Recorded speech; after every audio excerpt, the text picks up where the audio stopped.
manufacturer, this client in particular is for a manufacturer, that of course safety is a huge issue in all areas of the facility.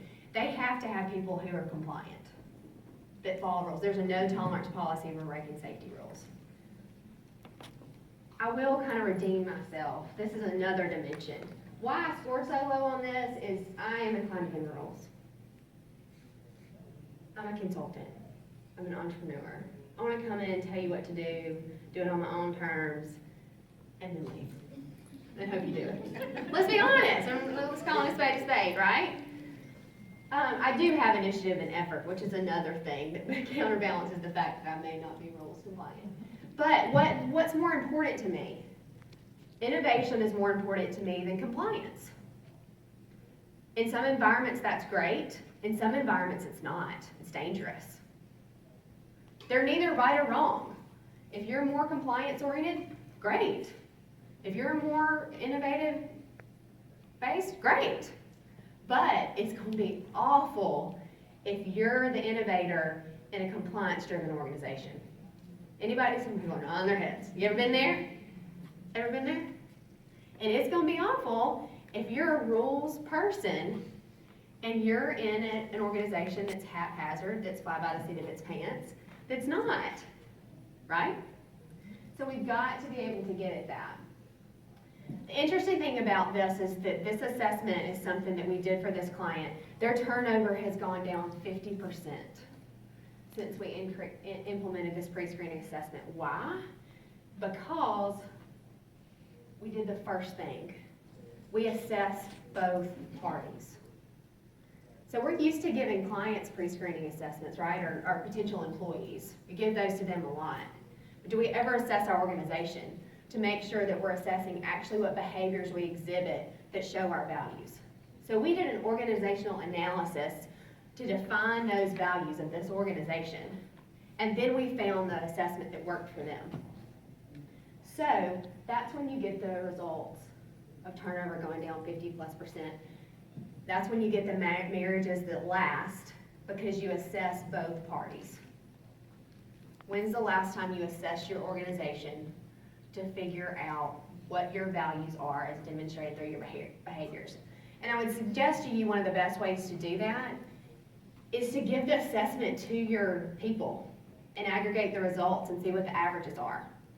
And then tie them to your performance evaluations. Who's most successful in your organization and how do they score on it? You want to clone that person, right? The way you do that is by making sure it's a match. But if you give the survey to everyone in the organization and you've got a bunch of losers in the organization, is it an inaccurate assessment of what your culture is? Is your culture not defined by all your losers?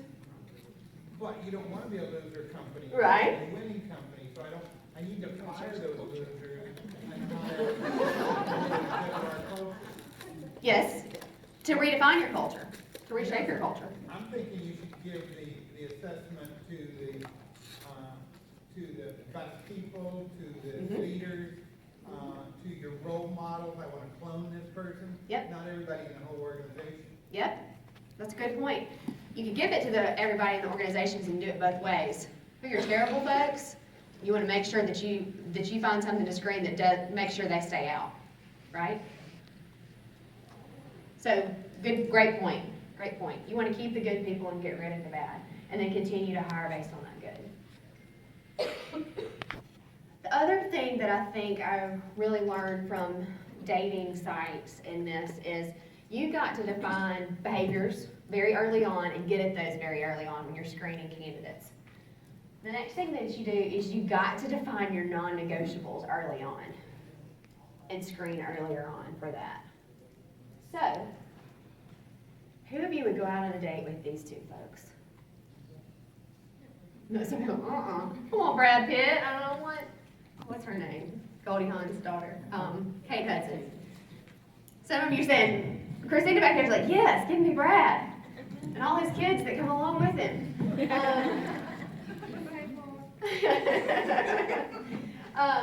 One of the questions of speaking to kids is, do you have children? Will you date someone that does have children? It's a non-negotiable, right?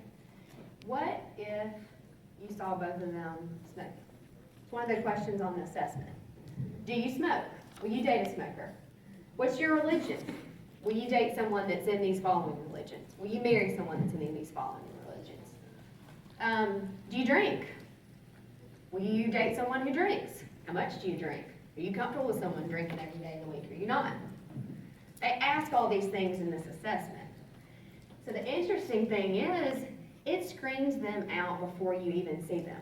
So I might be tempted to hook up with Brad, but I'm not going to marry or date a smoker. So I don't even see Brad, because I've told the system, I'm not going to marry a smoker. You can just forget it. So what does that help us do? It helps us keep him from getting lost in the things that are shiny. So research shows that if Brad walks into your office in a nice suit and he answers questions pretty okay, you're going to hire him. Whether he's a fit for the job or not. He's pretty. He's real pretty. You're going to hire him. Because you think, for some reason, in our cultural biases, whatever they may be, attractive people are better performers. Not true. Not true. It helps us get lost in that person that says, oh, I've got an MBA from Harvard.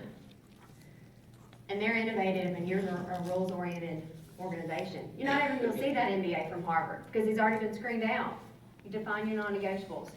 I was talking to a company about this, and one of the things that they said is they have trouble finding engineering talent. They want to hire entry-level engineers from schools across the country, and then they want to be able to promote them into leadership roles.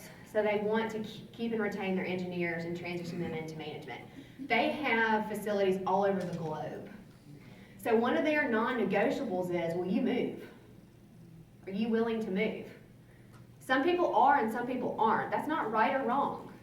But if they hire an engineer in Decatur, Alabama, and they need him in Italy, and they've never asked him, are you willing to move? That's going to create a problem, right? So you go ahead and screen based on that before they even walk in the door and you get lost in things that are shiny and pretty. What are some things you've gotten lost in? What's shiny? What's pretty? Previous employment.